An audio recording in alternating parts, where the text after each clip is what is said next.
Namaskar. This is Dr. Rajesh Rana, Principal Scientist ICR at RE Ludhiana. I am presenting this important subject on behalf of my director, Dr. Rajbir Singh. First of all, I congratulate the organizers of this important event for farmers, students, and scientists. My special thanks for Dr. Sanjeev Chauhan to include this important topic on new farm acts for deliberation.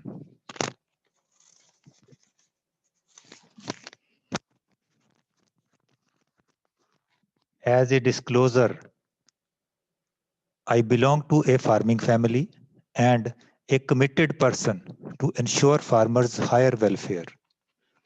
Farmers have very strong fears as it is not easy to sleep in open places and protest under such chilly and windy conditions.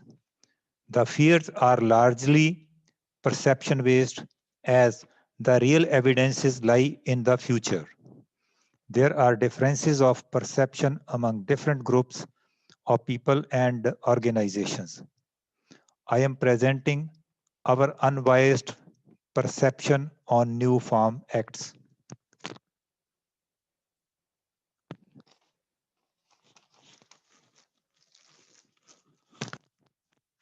The most important question, why farmers are protesting? Why is there farmers unrest? Farmers feel left behind in the process of economic development. 50% of the farming population is contributing less than 14% of the national GDP. As a result, the income distributed among the farming families is equally low. Agriculture growth is low. People in other sectors are better off. There is tremendous agrarian distress which has been documented, which has been deliberated upon thoroughly and widely. Large number of farmer suicides, protests are the testimony to this. Even at present, farmers are protesting against the farm bills under unbearable chilly conditions. Farmers have their own fears and those fears are very strong. First and foremost, APMC structure might get weakened. Private players might start importing cheap grains from the international markets. Excessive price fluctuation in the absence of Essential Commodity Act will harm the welfare of farmers as well as consumers. There will be corporatization of agriculture. There are other factors associated with this unrest. Is this unrest due to the lack of academic competence? I would say no.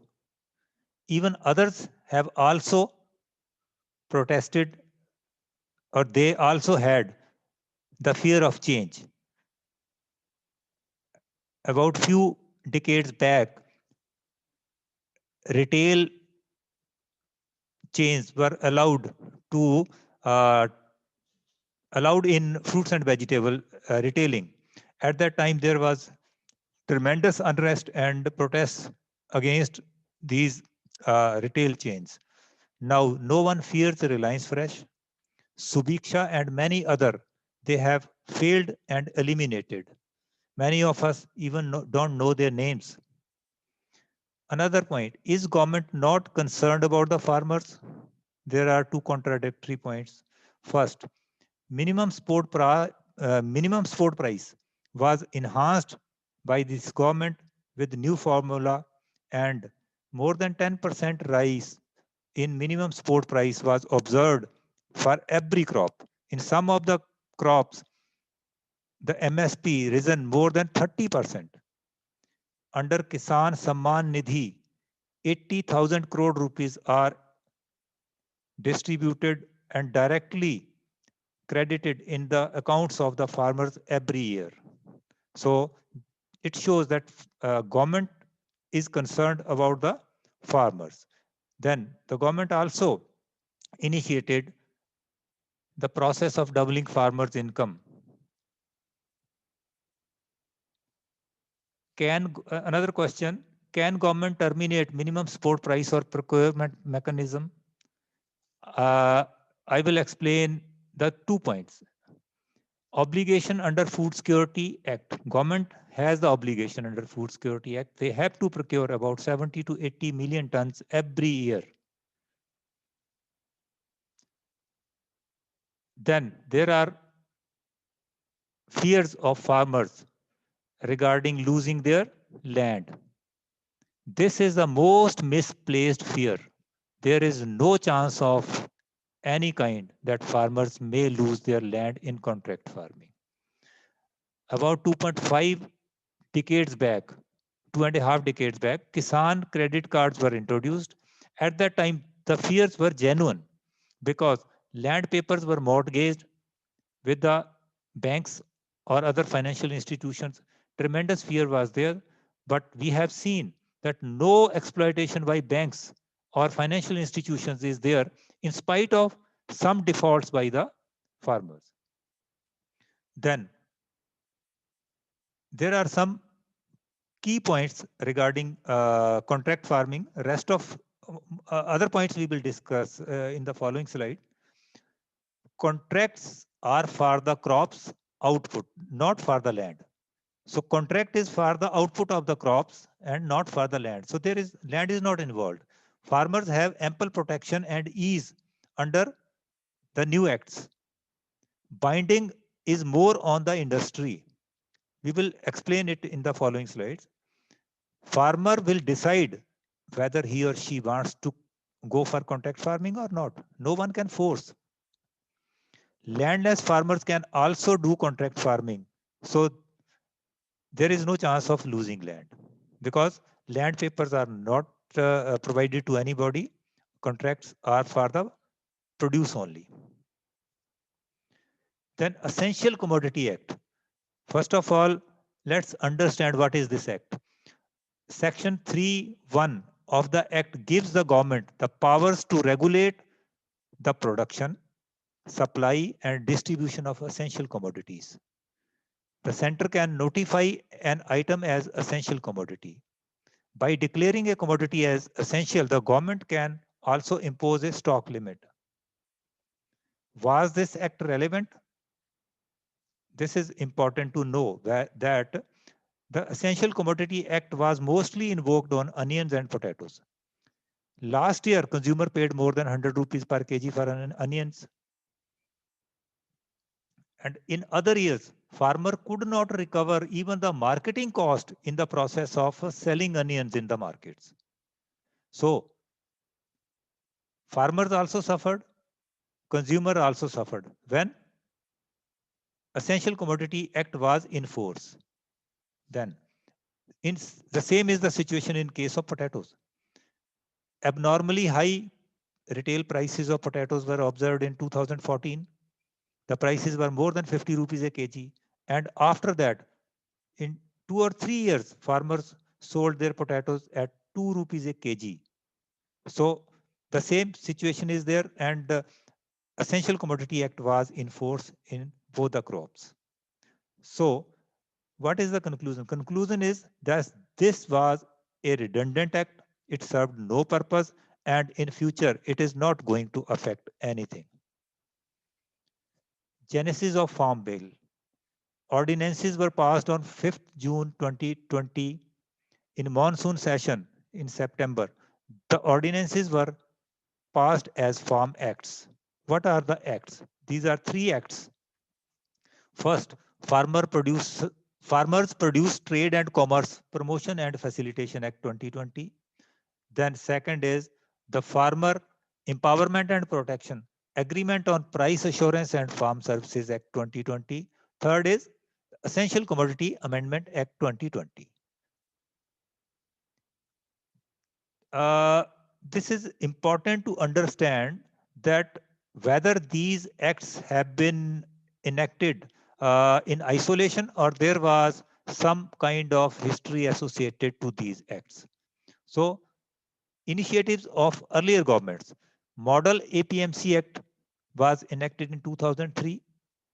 Contract farming was, this act was enacted to support contract farming or to facilitate the contract farming. And contract farming is going since a long time in the country. It is not a new concept. Several reforms were already in force. More than 15 states have already adopted Model Act. Then earlier reforms by the same government in agriculture sector. Agriculture Produce and Livestock Marketing Promotion and Facilitation Act APLM 2017. This act has similar provisions under this, and it is going on right from 2017. No negative effect of this act has been observed or discussed anywhere. Then doubling farmers' income by 2020. Many may contest that this is not going to happen, but this shows that government, at least they started their machinery to think in a direction or to act in a direction in the welfare of farmers. Outcome will be assessed in 2022. Then significant changes in fixation of minimum support price were observed. Sorry. Corporatization of agriculture. This is another fear. Corporates lack core competence in farming. They cannot compete farmers in farming. Farmers stand in their field in the night for irrigation. No corporate employee will do that. So if corporates have to come in agriculture, they will come through contract farming only. First act, let's understand it in detail. Farmers Produce Trade and Commerce Promotion and Facilitation Act 2020. This act gives freedom to sell outside the APMCs. Farmers can sell at farm gate, cold stores, warehouses, processing units, etc. anywhere outside APMC. Now there is barrier-free interstate or inter-district movement. Earlier, there used to be restrictions on movement of food products from one area to other area. No charges, cess, levy, taxes, etc. Nothing is involved in the marketing process. No additional transportation charges will have to be paid if farmer is able to sell the produce locally. This act will promote e-NAM through IT applications. Direct marketing for higher income realization is possible now. More than 90% produce was already sold outside APMCs even earlier also. Can sell beyond Mandi time or holidays. Now farmer can sell it at any time. There is no restriction of time for selling. What are the apprehensions? APMCs will become big and redundant. Then another is procurement mechanism at MSP will degrade. Third is private players will form monopolies. So these are the apprehensions of the farmers. Now clarifications. Minimum support price and procurement will continue. Then APMCs will continue. In fact, they will be integral part of e-NAM. e-NAM is Electronic National Agriculture Market. So APMCs will be the integral part of this national market. Farmers get additional selling option. There is no restriction to any farmer that he or she cannot go to the APMCs for selling their produce. Higher trade volumes on electronic platform will enhance transparency, time saving, higher income realization.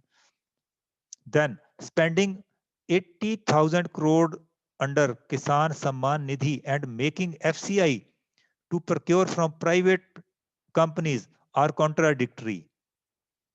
So if government wants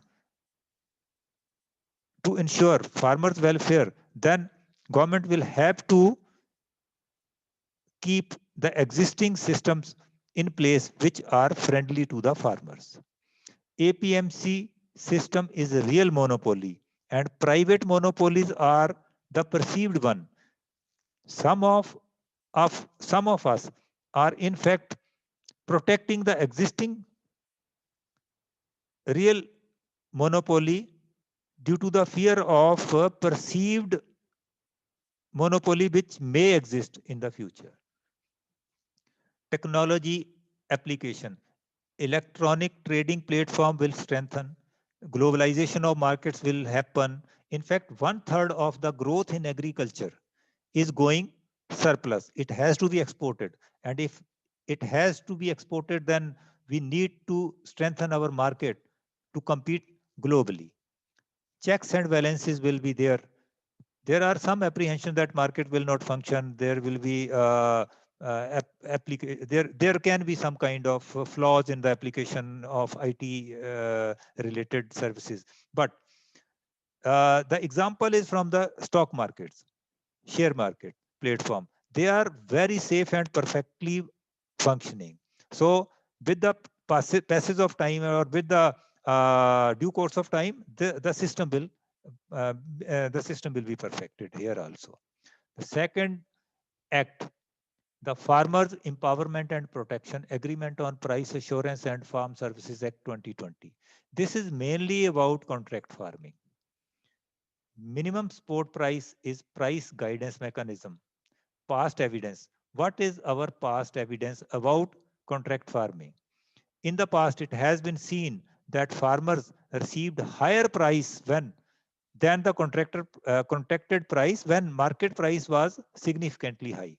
But when prices fell, the farmer received the contracted price. Then protection against price fluctuation.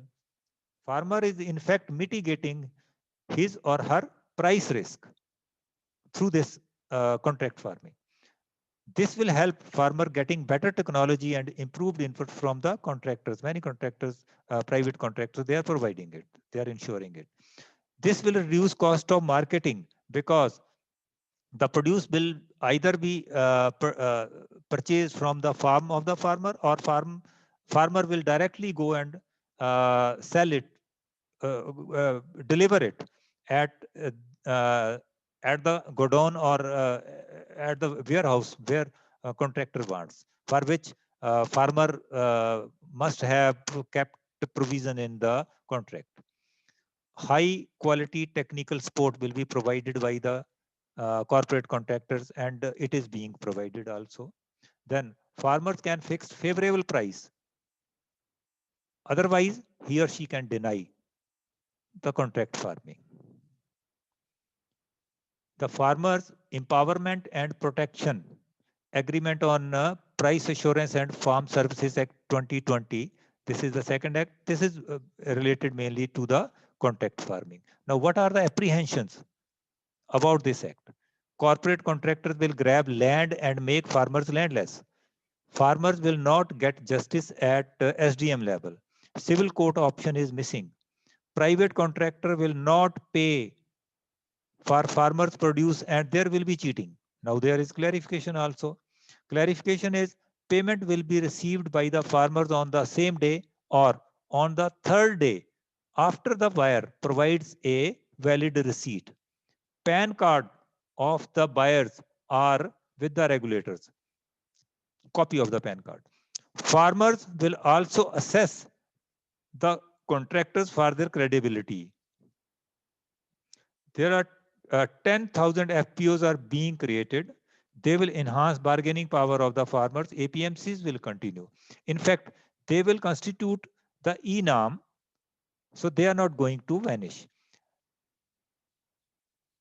And APMCs will have the motivation to forget their monopoly mindset. They will have to change, they will have to upgrade themselves, and they will also compete with the private players. This is an additional option, and none can force farmers to opt contract farming or go 100% of for contract farming. Farmer can go for contract farming maybe for 20% of their farming, or maybe 10%, maybe 50%, maybe 60%, maybe whatsoever he or she decides. There are some guidelines which farmers should take into consideration when going for contract farming. The contract should be done before the crop is sown and price is mutually agreed, and the price should be favorable to the farmer.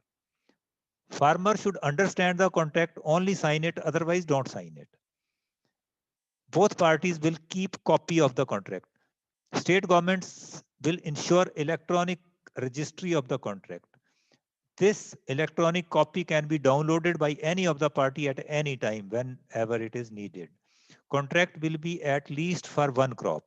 There can be longer contracts if mutually agreed upon, means if farmer is ready for the longer contracts, only then there will be longer time contracts. Some contractors share additional profit if prices increase quite high. APMC price can be a guiding force. Contractor may pick from the field. Farmer might have to deliver at the warehouse also. Quality has to be as per contract, and contractor will verify the quality. If contractor asks to deliver at warehouse, then quality risk lies with the contractor. Farmer is not liable for the quality risk. In that case, landless farmers can also do contracts. Hence, it is not possible to lose land. Farmer is not liable for penalty if crop fails. But on the other hand, contractor is liable for the penalty if he or she or that organization fails to buy at contracted price. Conflict resolution mechanism. Farmer is small and not able to fight in court. Generally, the conflicts are very small, maybe 5,000, 10,000 rupees. So for that, it is not feasible to go to the court. SDM has been designated. SDM will resolve the matter within 30 days. If farmer doesn't feel satisfied, he or she can go to higher officer. Now farmers have objection that there is no option of going for the civil court, or there is no option for going to the civil court. Court cases were not common in the past in the history of contract farming in India. However, government has agreed to include this option also. Now, the last third is Essential Commodities Amendment Act 2020. The Essential Commodity Amendment Act 2020 removes all agriculture commodities from the list of essential commodities. This act aims to reduce fear of private investors about excessive regulatory interference and demotivation for investing in the infrastructure development in the market. Now, this will facilitate higher investment in infrastructure creation, particularly technology upgradation of cold storage and supply chain management. Our marketing system is really outdated, and we need tremendous upgradation if we have to be globally competitive. Now, apprehensions. The apprehension is that price fluctuation will be there, and uh, there will be exploitation of farmers as well as consumers in the absence of Essential Commodity Act due to speculation and hoarding. There is clarification. In case of war, natural calamity, famine, and extraordinary price rise, the food commodities will be regulated under the Essential Commodity Act. This will be enforced in those conditions. However, installed capacity and export obligations will also be considered. If prices go outside the band, then it will be imposed again. Observation: it was a redundant act serving no purpose as explained in earlier slides. So its absence is not going to, is unlikely to create some unfavorable situation for the farmers or the consumers. There are two strong takeaways from this discussion: that everyone should read and understand the acts carefully, deeply, and thoroughly. We should be we should beware of a tremendous disinformation campaign about the acts. A lot of rumors and false information has been propagated through multimedia or through this social media. Uh, with this, I would like to finish, and with my experience of working in National Institute of Agriculture Economics and Policy Research, New Delhi, I can say that most of the apprehensions on farm acts are misplaced. Government is ready to make changes in the acts for for making them more farmer friendly. I once again request all stakeholders to understand the acts more deeply based on unbiased sources of information. Thank you all. Thank you very much.